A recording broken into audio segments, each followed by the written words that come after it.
Hello Huskies, my name is JJ and welcome back to UCTV News. And I'm Sophia Birnbaum, and here is your end of the month newscast for October 2023.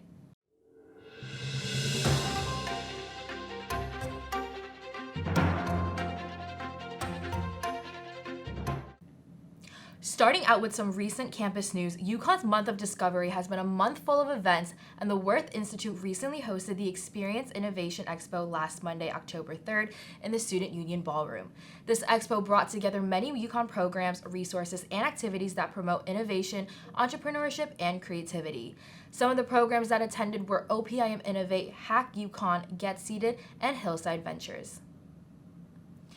As high schoolers all over the country are submitting their college applications, the timeline to submit is coming to a close in the next couple of months.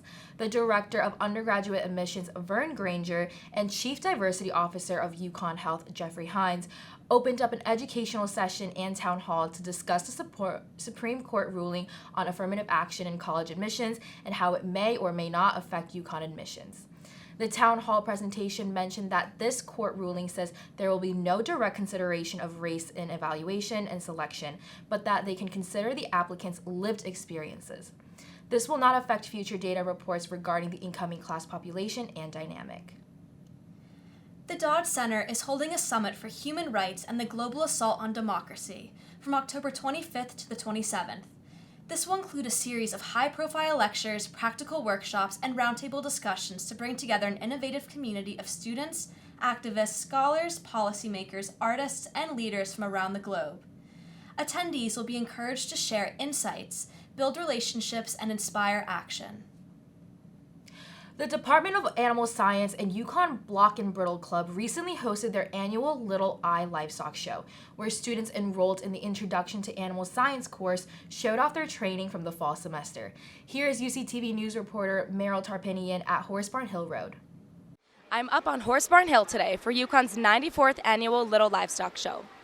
This show features 165 students in the Introduction to Animal Science class and their work throughout the semester to train and socialize with their assigned species of animal. Whether it be a horse, poultry, or livestock animal, these students have been working to train them for weeks and today have the opportunity to show off in this long-standing tradition. And today we have Little Eye going on. It's a little international livestock show. This is a great opportunity for all of our incoming animal science freshmen that are able to show an animal and really get that hands-on experience that you need becoming a pre-vet or even working with animal science. The cows of UConn Livestock are on their best behavior with their trainers as they have been working together for weeks in preparation for this event. We have upperclassmen teach our freshman Introduction to Animal Science students how to train and work with their animals over the past 6 weeks, and they wanted to have a fun class. So at each of the 5 locations, we had these upperclassmen that were competing against each other and just kind of a fun showmanship class for each species. There you have it, another successful year of UConn's Little Livestock Show, and a great opportunity to see the university's students showcase their skills. For UCTV News, I'm Meryl Tarpinian. UConn held their annual Community Outreach Day of Caring last Saturday in collaboration with United Way and Eastern Connecticut State University. From 8 a.m. to 1 p.m., students had the opportunity to participate in a variety of different service activities on Eastern's campus. Some of these service opportunities included landscaping, organizing, and creating educational materials. Student Health and Wellness recently announced the launch of the app Together All, which is set to be an online peer-to-peer mental health support community that is available to UConn students 24/7 for free. This app is completely anonymous, so students can express themselves freely while receiving support. Students are also able to access tailored self-help courses that cover topics such as anxiety, sleep, depression, and much more. Mental health is important in everyone, and especially in college students. If you need assistance, please contact the Student Health and Wellness office. And speaking of phone apps, a recent UConn Today article says that the LiveSafe app has been attracting more and more users after marketing professor Joseph Pancras created an undergraduate special topics course to market this new technology. The UConn Police Department, or UCPD, website says that LiveSafe is a new app that promotes and encourages safety on college campuses. There are multiple different safety features like Safe Walk, where you can track others or have friends track your location until you arrive at your destination. You can also make instant anonymous reports as well as get in touch with trained professionals for any mental health concerns or needs. The app also includes a page of resources with maps, emergency procedures, and locations of support offices. With Halloween just around the corner, get into the spooky spirit by dressing up and trick-or-treating in downtown stores this Saturday, the 28th, from 3 p.m. to 5 p.m.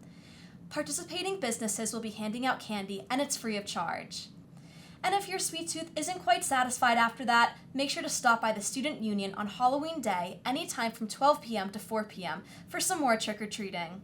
Costumes are encouraged, so make sure you dress to impress. UConn Student Activities is hosting their third annual Pumpkin Fest celebration on Halloween at the Student Union Terrace from 7 p.m. to 10 p.m.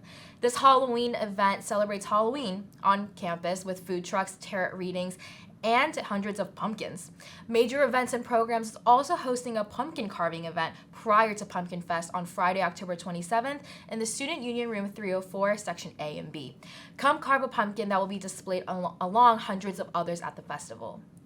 The Rainbow Center is hosting a spooky social night this Friday, October 27th at the Student Union. Pizzas, snacks, and drinks will be provided. There will also be various Halloween activities, including a movie and a costume contest, so make sure you dress up. This past Wednesday, students organized a class walkout where they marched into the Board of Trustees meeting at 9:30 a.m. to support efforts to decarbonize UConn. This was a student-led effort to promote the release of Sustainability Action Plan, which outlines the university's transition away from fossil fuel usage, as well as a full divestment of the school's endowment from the fossil fuel industry. The group has hailed this as a local effort to combat a broader climate crisis. If you're planning on living off-campus next year, you might want to check out UConn's off-campus housing fair. On Thursday, November 9th, you'll have the chance to meet property managers, see a variety of apartment styles, and explore housing options in the Student Union Ballroom from 10 a.m. to 2 p.m. UConn Homecoming 2023 Carnival of Champions officially wrapped up last Saturday with the homecoming football game. Though we are saddened to see that the Huskies lost 21-24 against University of Southern Florida, the week was filled with various events that brought the UConn community and school spirit together. On to some national news. The U.S. House of Representatives has elected Mike Johnson, a Republican from Louisiana, as the new Speaker of the House on Wednesday afternoon. This official change in leadership comes 3 weeks after former Speaker Kevin McCarthy was ousted from office. Johnson's election comes after a long and polarizing struggle on the part of House Republicans to agree on a new Speaker, after former nominees Steve Scalise, Jim Jordan, and Tom Emmer all failed to secure the House majority needed to win. Now that they have established leadership, the House can continue to carry out business after being effectively frozen for nearly a month. President Biden requested nearly $106 billion in government aid during his Oval Office address on Thursday, October 19th.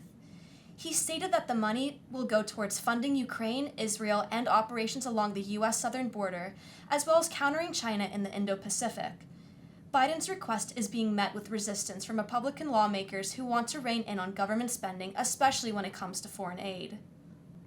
We are already reaching the end of October and into early November, and for the winter lovers, this is such an exciting time. But don't get too excited. A recent NPR article says that this year's winter might feel less wintry and snowy, but more warmer than normal in the north and stormier in the south.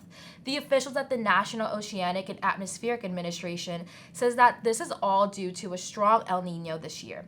Though they also say that due to this climate pattern shift, some parts of the East Coast may get more snow than normal.